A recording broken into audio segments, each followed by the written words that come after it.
নমস্কার প্রিয় দর্শক, ক্যালকাটা ডায়ালগস থেকে মনোজ দাসের প্রীতি ও শুভেচ্ছা নেবেন। শেষ পর্যন্ত মোদি ইউনূস বৈঠক হলো বটে, কিন্তু কোন বোঝাপড়ার ভিত্তিতে হলো সেই বিষয়টা নিয়ে এখনকার এই প্রতিবেদনটি পেশ করছে। ব্যাংককে বিমস্টেক বৈঠকে যাওয়ার আগে প্রধানমন্ত্রী নরেন্দ্র মোদীর যে সফরসূচি প্রকাশিত হয়েছিল, সেখানে বাংলাদেশের প্রধান উপদেষ্টার সঙ্গে আলাদা বৈঠক করার কোনো কথা ছিল না। গতকাল রাতের ডিনারে পাশাপাশি বসা সত্ত্বেও দুজনের যে বডি ল্যাঙ্গুয়েজ ছিল, একটু আগেই আজকে আমি এই বিষয়ে একটি প্রতিবেদন দিয়েছি এই চ্যানেলে। সেটা দেখলে বুঝতে পারবেন যেভাবে তারা দুজনে পাশাপাশি বসেছিলেন ডিনারে, সেখানে সম্পর্কের চূড়ান্ত যে শীতলতা দুজনের মধ্যে সেইটা প্রকাশ হয়েছিল। কিন্তু আজ দুপুরে, কাল রাত থেকে আজ দুপুর এর মধ্যে কি এমন হলো যে বৈঠকে বসে গেলেন দুজন? কাল ডিনারে যেভাবে নরেন্দ্র মোদীকে ইউনূসের থেকে মুখ ফিরিয়ে থাকতে দেখা গেছে, তাতে এমন অসাধ্য সাধন যে শেষ পর্যন্ত হতে পারল, তার সাধুবাদ পাওয়ার দাবিদার ইউনূসের হাই রিপ্রেজেন্টেটিভ খলিলুর রহমান সাহেব এবং সেই সঙ্গে ভারতের পররাষ্ট্রমন্ত্রী সুব্রমণিয়াম জয়শঙ্কর। বাংলাদেশের সঙ্গে কূটনৈতিক সম্পর্ক রক্ষা করার ব্যাপারে জয়শঙ্কর খুব একটা হার্ডকোর বিরোধিতা কখনো করেননি, সেটা কিছু উদাহরণ দিলে আপনারা বুঝতে পারবেন। গত সেপ্টেম্বর মাসে নিউ ইয়র্কে রাষ্ট্রসংঘের অধিবেশনের সাইড লাইনে তিনি বাংলাদেশের পররাষ্ট্র উপদেষ্টা তৌহিদ হোসেনের সঙ্গে কথা বলেছেন। তারপর মধ্যপ্রাচ্যে এক বৈঠকেও বসেছেন দুজন। তারপর দপ্তরের সচিব, মানে পররাষ্ট্র দপ্তরের সচিব বিক্রম মিস্ত্রিকে বাংলাদেশে পাঠিয়েছেন ডিসেম্বরে। গতকাল ইউনূসকে তার নর্থ ইস্ট মন্তব্য এবং ভারতের সমুদ্র সীমা কি আছে সে বিষয়ে কড়া জবাব দিয়ে বলেছেন চেরি পিক না করতে। তিনি কখনো হার্ডকোর স্ট্যান্ড নেননি কথাবার্তা চালানোর ব্যাপারে বাংলাদেশের সঙ্গে। পক্ষান্তরে নরেন্দ্র মোদীর অবস্থান অতটা নরম নয়।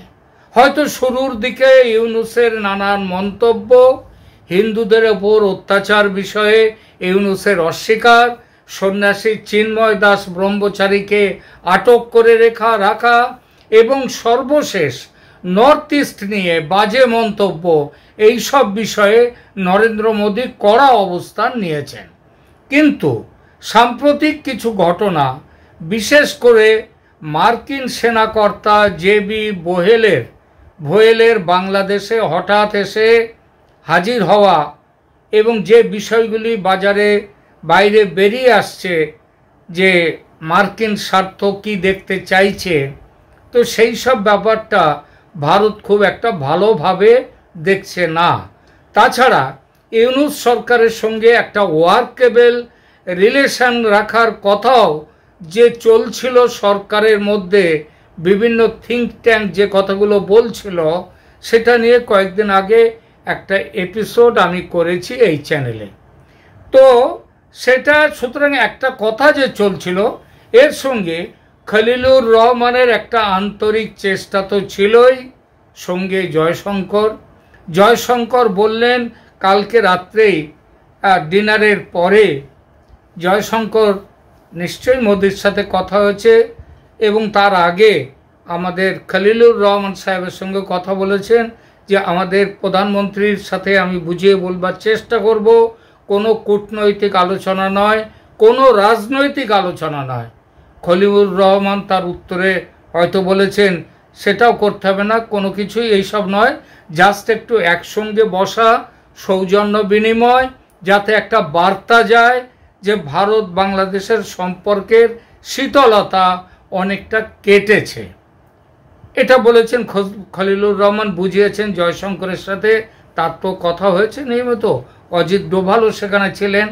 জয়শঙ্কর তখন বলেছেন আমি চেষ্টা করতে পারি আমাদের প্রধানমন্ত্রীকে যাতে আপনাদের প্রধান উপদেষ্টার সঙ্গে একটা অন্তত কিছুক্ষণ 10 মিনিট 5 মিনিট 15 মিনিট যাই হোক একটা সময় যাতে তার সঙ্গে বসতে পারেন, কিন্তু তার জন্যে অন্তত কতগুলো পূর্ব শর্ত বলবো না, আপনাদের কাছ থেকে অন্তত এই মুহূর্তে একটা পাকা কথা অন্তত আদায় করার প্রয়োজন আছে বলে তিনি বলেছিলেন। জয়শঙ্কর চিন্ময় দাস ব্রহ্মচারীর মুক্তির ব্যাপারটা বিনা বিচারে তাকে যে আটকে রাখা হয়েছে এতদিন, সেই ব্যাপারটা থেকে মুক্তির ব্যাপারটা আপনাদের নিশ্চিত করতে হবে, নইলে এই সম্পর্কের শীতলতা কাটবে না। তার উত্তরে যতটা আমাদের কাছে এখনো পর্যন্ত খবর আমরা পাচ্ছি, কারণ এখনো এই বিষয়ে পরিষ্কার কোনো খবর পাচ্ছি না, তবে এইটা অন্তত পাশ থেকে যখন বলেছেন জয়শঙ্কর চিন্ময় দাস ব্রহ্মচারীর মুক্তির ব্যাপারটি নিয়ে, তার উত্তরে খলিলুর রহমান সাহেব বলেছেন আমি কথা দিচ্ছি সেটা হয়ে যাবে এবং খুব তাড়াতাড়ি হয়ে যাবে, এটা নিশ্চিত থাকতে পারেন, তাকে মুক্তি দেওয়া হবে। জয়শঙ্কর তারপরে তুলেছেন নর্থ ইস্টের কথা। নর্থ ইস্ট নিয়ে যেভাবে আপনাদের প্রধান উপদেষ্টা বাইরে তার কথা চীনে গিয়ে কথা বলেছেন, সেটা আমরা আমাদের দেশে এবং আমাদের প্রধানমন্ত্রী তার জন্য অত্যন্ত ক্ষুব্ধ। আপনি কি করে মনে করলেন যে এই অবস্থায় তিনি কথা বলবেন আপনাদের প্রধান উপদেষ্টার সঙ্গে? কারণ এই জন্যই তো যখন তার সফরসূচি তৈরি হয়েছে সেই সফরসূচিতে ছিল না প্রধান উপদেষ্টা এবং আমাদের প্রধানমন্ত্রীর মধ্যে কথা হবে, এই কথাটা ছিল না। তার বড় কারণ হচ্ছে একটা যে এইসব কারণগুলো আপনারা তাহলে আপনি বলুন নর্থ ইস্ট নিয়ে আপনি কি বলতে চান? তিনি কি তার মন্তব্য প্রত্যাহার করবেন প্রধান উপদেষ্টা? তার উত্তরে আমাদের খলিলুর রহমান সাহেব তাকে যেটা বলেছেন শুনতে পাচ্ছি, সেটা হচ্ছে দেখুন আপনার কাছে এই উইথড্র করাটা, যে কথাটা তিনি বলেছেন একটা রাষ্ট্রের প্রধান হিসেবে কথা উইথড্র করাটা, এটা অনেকটা অসম্মানের ব্যাপার, এটা ঠিক নয়, এটা বলা যাবে না। তবে আপনার কাছে প্রধানমন্ত্রীর কাছে তিনি পার্সোনালি এক্সপ্লেন করবেন তিনি কি বলতে চেয়েছিলেন, তিনি যেটা বলতে চেয়েছিলেন সেটা ব্যাখ্যাটা তিনি করবেন এবং সেটা তিনি অনেস্টলি তার ব্যাখ্যা তিনি রাখবেন। এরপর রাজি হন, যে বলা হয় জয়শঙ্কর বলেন ঠিক আছে আমি চেষ্টা করছি, এবং তারপর তিনি কথা বলেন প্রধানমন্ত্রী নরেন্দ্র মোদীর সঙ্গে, তাকে পরিস্থিতিটা বুঝিয়ে বলেন এবং তিনি তার নিজের মতটাও দেন যে তারও মনে হয় যে দুজনের মধ্যে একটা কথা হলে সেটা আগামী দিনে অনেক সমস্যা মিটিয়ে নেওয়া যাবে। এবং তখন জয়শঙ্কর, অজিত ডোভাল এদের কথায় তখন প্রধানমন্ত্রী বলেন ঠিক আছে, আমি এমন তো নয় যে তাদেরকে আমরা বাংলাদেশের সঙ্গে আমার কোনো সম্পর্ক নেই, তা তো নয়, বাংলাদেশের সঙ্গে আমাদের বহুদিনের সম্পর্ক। আমি ঠিক আছে সেই সরকারের, যে সরকার এখন তার দায়িত্বে আছে বাংলাদেশের, তাদের প্রধানের সঙ্গে আমি কথা বলবো, প্রোভাইডেড দ্যাট সেখানে শেখ হাসিনা নিয়ে তিনি কোনো কথা বলতে পারবেন না। এতকাল তারা শেখ হাসিনাকে ফেরত দেয়া, তার সম্পর্কে যা বলেছেন আমরা তার কোনো কথা শুনিনি, আমরা আমাদের স্ট্যান্ডে কোনো রকম চেঞ্জ করব না, এবং সবথেকে বড় কথা রাজনৈতিক বিষয়ে এবং কূটনৈতিক বিষয়ে আমাদের মধ্যে কোনো কথা হবে না, শুধু আমাদের একটা সৌজন্য বিনিময়ের দেখা হবে কয়েক মিনিটের জন্যে, তার বেশি নয়। এবং তারই পরিপ্রেক্ষিতে আজকে এই মিটিং হয়েছে, বৈঠক হয়েছে। এটাকে যদি বৈঠক বলা যায় তাহলে বৈঠকে হবে, এটাকে যদি বলা যায় একটা দেখা হয়েছে দুজনের, সেটাও বলা যায়। তবে এটা নিশ্চিতভাবে বলা যায় যে আজকের এই আলোচনার পরিপ্রেক্ষিতে জয়শঙ্কর, অজিত ডোভাল এদের সঙ্গে আমাদের বাংলাদেশের যারা এসছেন খলিলুর রহমান এবং তার সঙ্গে আরও এক আধজন যারা ছিলেন, তাদের মধ্যে যে কথাবার্তা হয়েছে সেই কথাবার্তা অনুযায়ী চিন্ময় দাস ব্রহ্মচারীকে, হিন্দু সন্ন্যাসী ইস্কনের, তাকে অবিলম্বে মুক্তি দেওয়ার একটা অবিলম্বে মানে যত শীঘ্র সম্ভব, কিছু তো কানুনি ব্যাপার থাকে, সেগুলো মিটিয়ে যত শীঘ্র সম্ভব মুক্তি দেওয়া যায় সেটা করা হবে।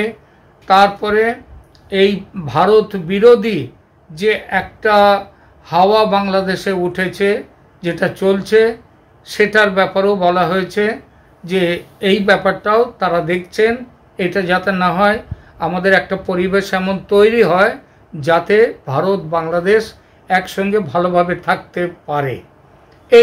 এই অবস্থাগুলো কথা হয়েছে এবং সরকার ওখানে হিন্দু এবং সংখ্যালঘুদের, ধর্মীয় সংখ্যালঘুদের রক্ষার ব্যাপারে উপযুক্ত ব্যবস্থা নেবেন এবং অনেস্টলি যাতে এই ব্যবস্থাটা নেওয়া যায় সেটাও কথা হয়েছে। এবং তারপরেই এই পরিপ্রেক্ষিতে যে বৈঠক বলুন, যেটা বললাম, আর দেখা করা বলুন, সেটা আজ হয়েছে। এখনকার মতো থামছি।